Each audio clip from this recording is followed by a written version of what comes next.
I'm Toycat and welcome back to our third channel Bike and Talk video. Today I'm next to a giant bus, which is scary, and honestly all of cycling in a city looks kind of scary, right? Why would you do it when there are so many risks? And in fact it is widely known that one of the biggest ways that you can increase your risk of dying is by riding a bike. It comes just after like getting into skydiving or skiing as far as ways that you can prematurely increase your risk of death. That's right, even higher than doing, certain alcohol and or drug usage. And so it raises the very clear question of like, why? Why are you doing this incredibly dangerous thing that seems to have little reward, right? I mean, you're going slower than cars, so you're getting around a city less effectively and you're dying to do so. And, you know, there's probably a great joke in there, like, you know what?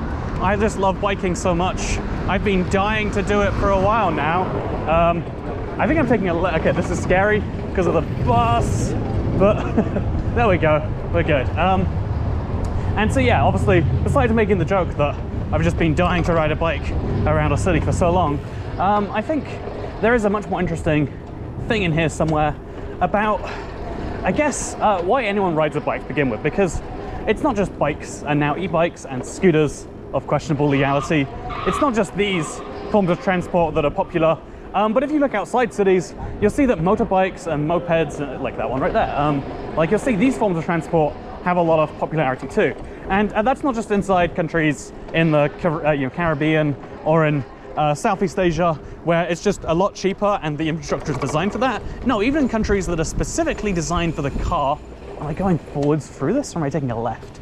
I guess we're going through it. We're going through a park today. Okay, so this is, okay,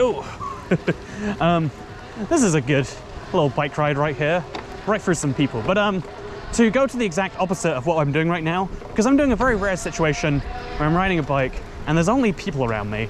And in this situation, I'm the one risking. I'm the fast, heavy vehicle compared to a pedestrian, right? How much does a pedestrian weigh? I don't know. And in this country, very, very much, am I right? See, slam dunk on obesity rates. But I think that even no matter how much a pedestrian weighs, a pedestrian riding a 20 kilogram bike at 15 miles per hour weighs more. Something about force and, force times pressure, I think it is. Or is it weight times pressure equals force? Whatever, I am the heavy vehicle in this situation, but not in every situation. In fact, in the vast majority of situations that I'd run into, such as whatever this is right here, okay, I'm gonna not, I think I have to cross this road and I have no idea how I even would begin to do that, so I'm just gonna go and left and then try and U-turn my way in, maybe? Nope, that's just not a way I'm meant to go. I think I've just ended up basically exactly where I started, which is terrifying. Okay, no, I'm gonna do a quick U-turn. It's gonna be safe because I can see exactly what traffic is behind that giant van. But you get the point, where I'm right now, on this road that I find myself, I am the weak vehicle. If that bus hits me, okay, I'm gonna turn right. If that bus hits me, or if this car hits me, or if anything hits me, in fact, that's on me, you know? That is that is me that is taking the risk and not them. Even if I do something incredibly stupid and I hit, oh God. If I do something incredibly stupid and hit someone else, then it's still me that gets injured by that most of the time. I might dent a car. Whereas if that car, which was going ludicrously fast, directly behind me, had hit me, even if I'd done nothing at fault, I would be hit. And I've never really liked that. I've never liked that you can make mistakes and we have societal mechanisms that are basically designed to absolve you. Yeah, that is needlessly scary in my opinion. So that's why I've never liked the car, because the car is that on steroids, right? Especially in the city, people drive very large cars because they're so worried of crashing, because cities are uncomfortable places to drive. Partially through deliberate action, but partially through choices, and partially just by the nature of it. Even cities that try their hardest to be friendly places to drive aren't pleasant when compared to driving through a country lane, because driving with, being in control of so many people around you's potential lives is terrifying, right? No one wants to do it, and that's why in general, it's not a thing that people do. What is happening here? Oh, this is not what you expect from a road. The interesting problem that cities have is that even though it's very unpleasant to drive there, people still do so. People will still drive in very large quantities, and they drive these giant vehicles that on average make large collision counts. And so I don't like the, I don't like the death count part of that, like potentially causing someone else. Extreme pain is probably worse than having extreme pain caused to yourself. I mean, like in actuality, that's not how it is. Where am I right now? I thought I knew, but then I didn't know. In actuality, of course, it's the opposite. But it's also like an uncomfortable thought. Like, yeah, if every moment of lapse you have in your focus is not a moment of death you're adding to yourself, it's a moment of death you're adding to society as a whole. One sec, I'm getting a phone call.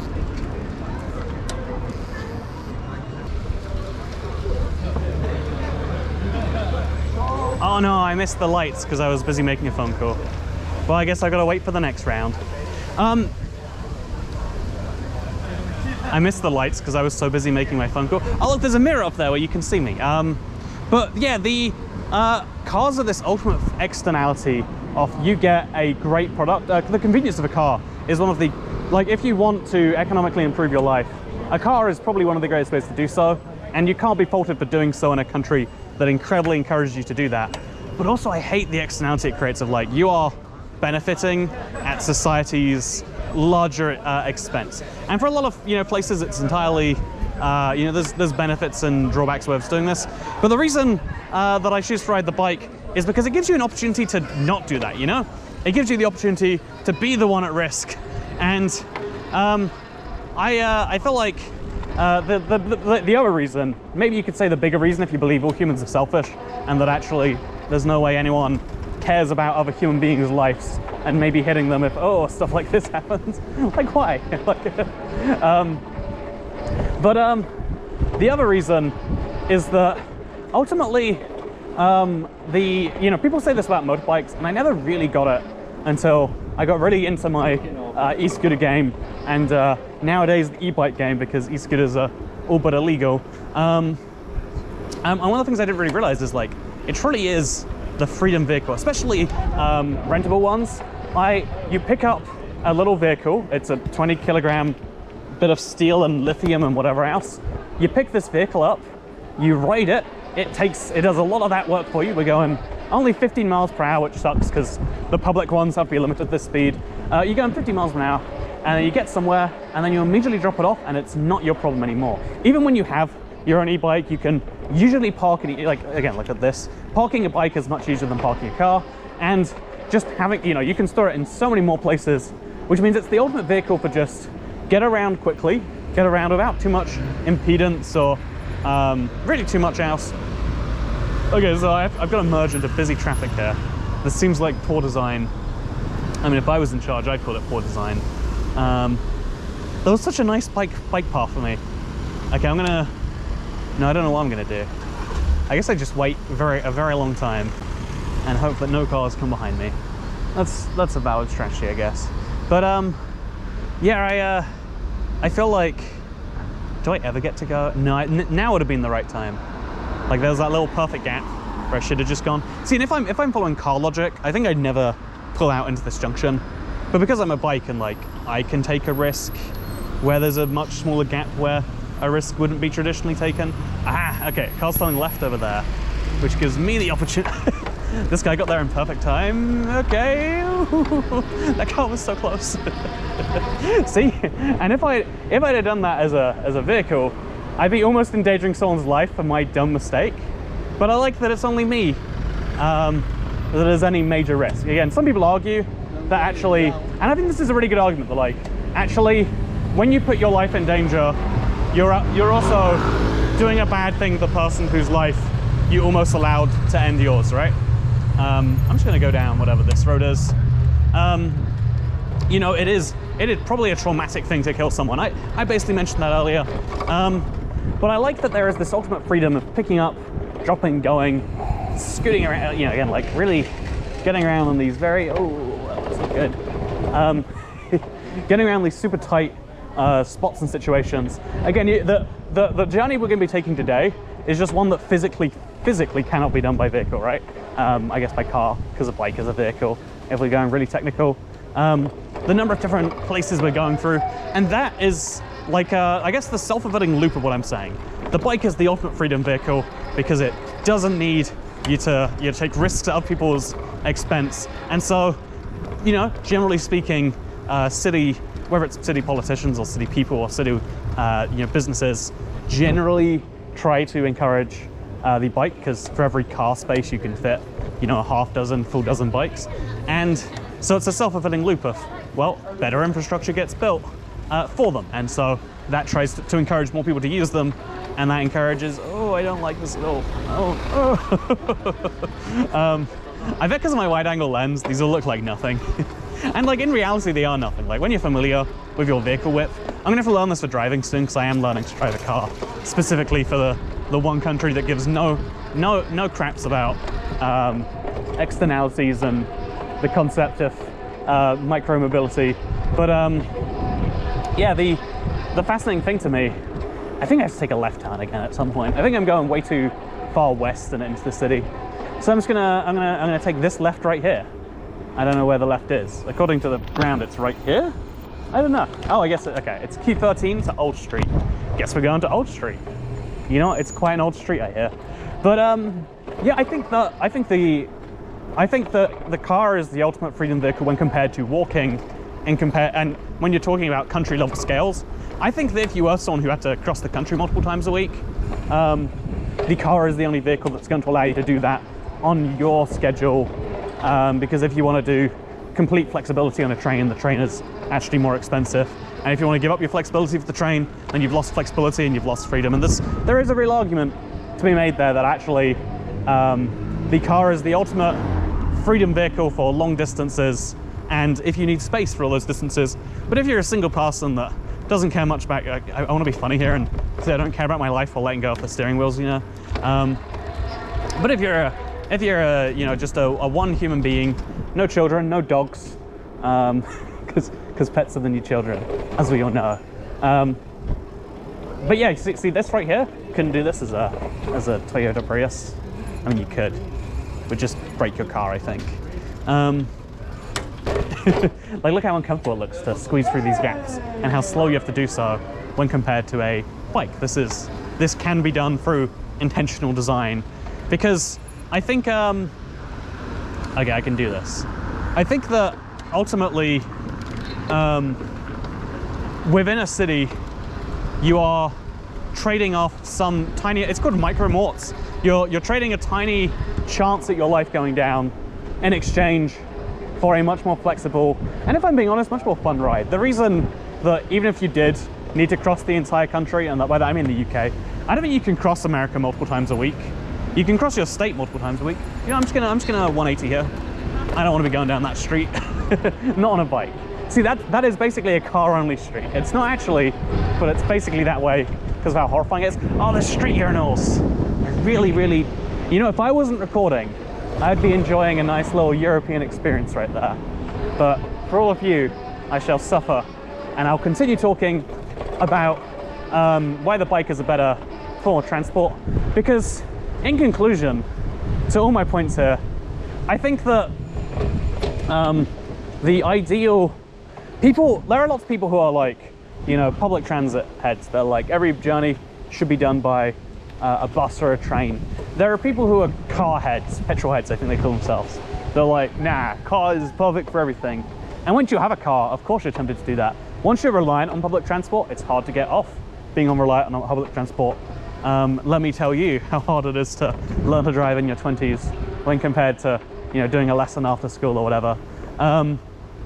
You know, even once you get a bike, I mean, the e-bikes I've been looking at are in the $3,000 to $4,000 range, and you can spend 10, 15 on a bike, even on non-electric ones. I don't know where the money goes. I would love someone who has a 10 grand bike to explain it to me. Like I went into a store in Las Vegas that, I think I'm just on the same street again. I went to a store in Las Vegas, and like bike store, and the guy was really passionate about bikes, but he just couldn't explain that to me.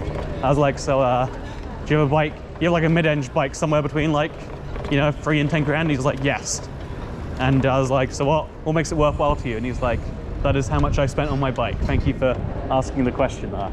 And I was like, I'm sorry that questioning where the value is for you is such a hard thing. I think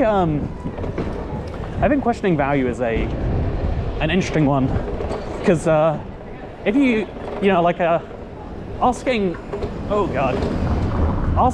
what you value in the things that you spend money on should be a very friendly, easy way to, see, this would probably be more pleasant on a car compared to this bike, but yeah, I'm making the sacrifice anyway. Okay, I'm gonna try and slide into this little right box here. It's gonna be terrifying. Okay, so I'm gonna go, and we're gonna make it. I didn't even die. Whew, now we're at Shoreditch.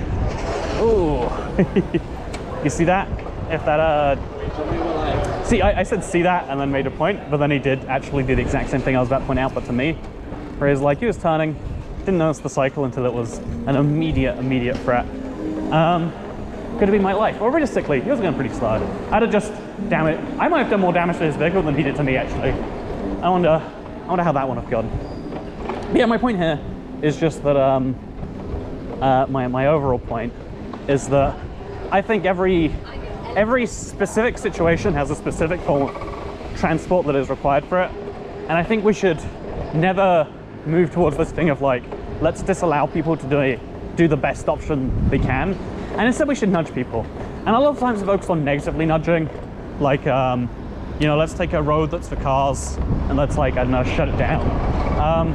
And that to me is a negative nudge, like, or like, you know, let's ban private vehicles, as some people suggest, or, you know, let's put a giant tax on them so that only the wealthy can drive cars. You know, these are all ideas that have some merit, sure.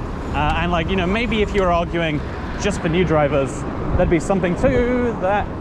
But the big problem I have with people that propose this sort of stuff is they don't realize that actually, what if we had a nice balance? What if actually,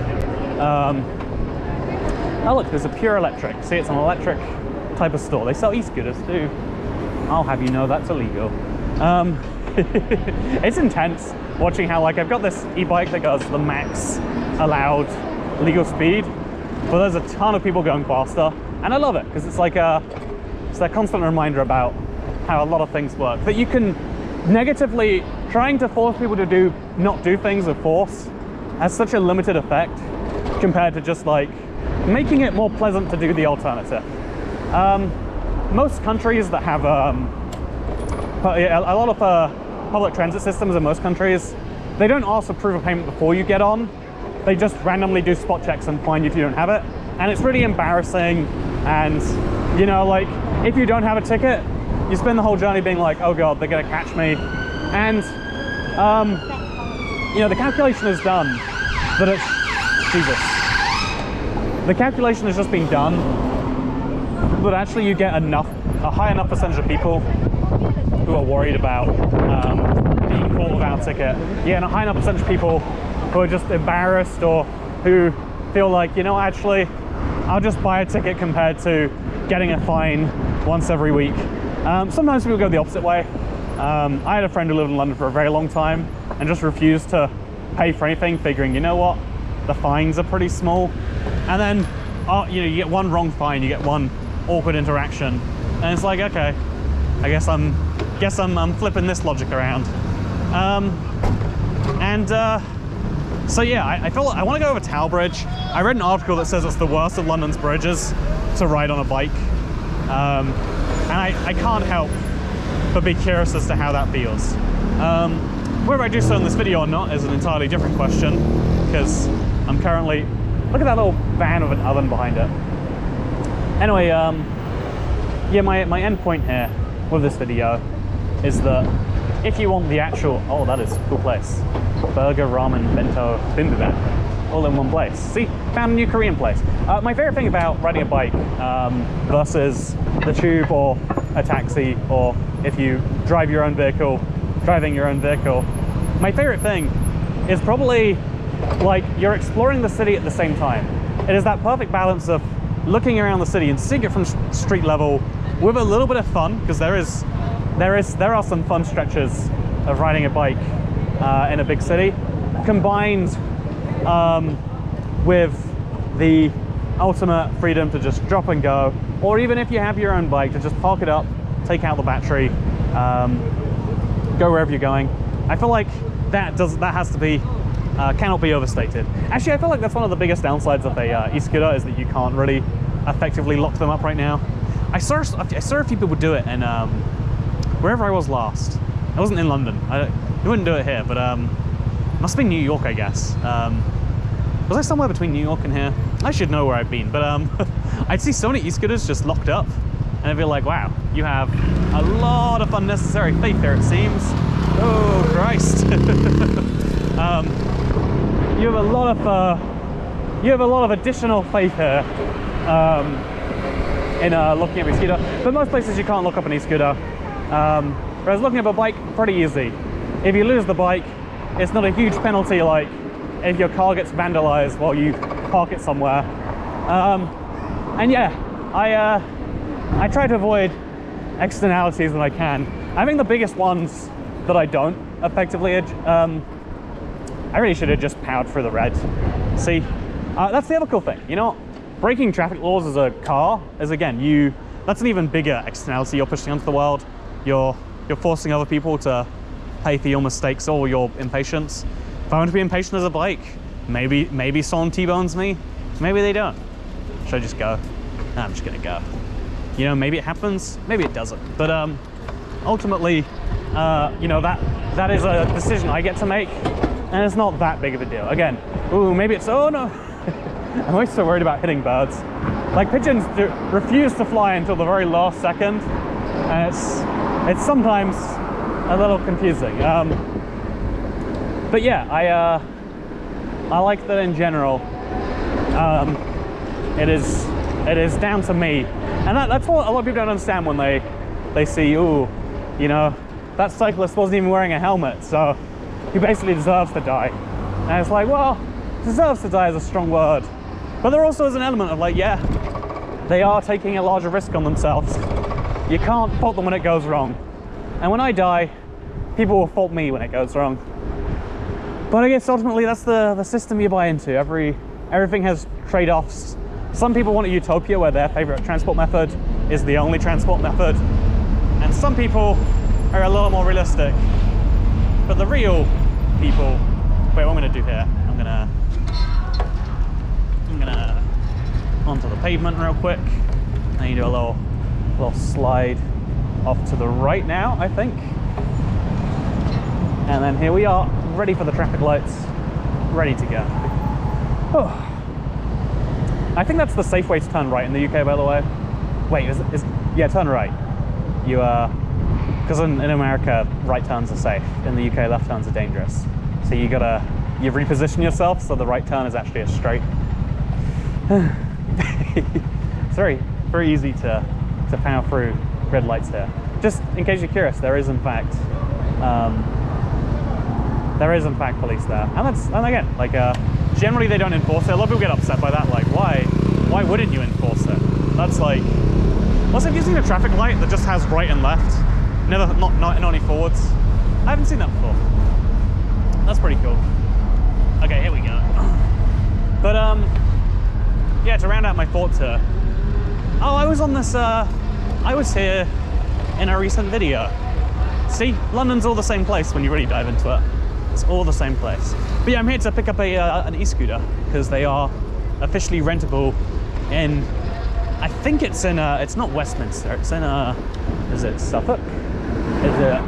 It's rentable in a few boroughs around here, just not the city of London. So we're gonna go south the river, avoid the city, who a little bit concerned about things going on and whatnot. And then, oh god, this is a very fun, very interesting. You know, you'd figure this would be paved or whatever. Anyway, hope you enjoyed this video. Hope you found it interesting. I'm gonna go ride an e-scooter. Maybe you'll see a video, or maybe I'll die and you haven't ever seen this video. But I'll see you next time regardless. Goodbye.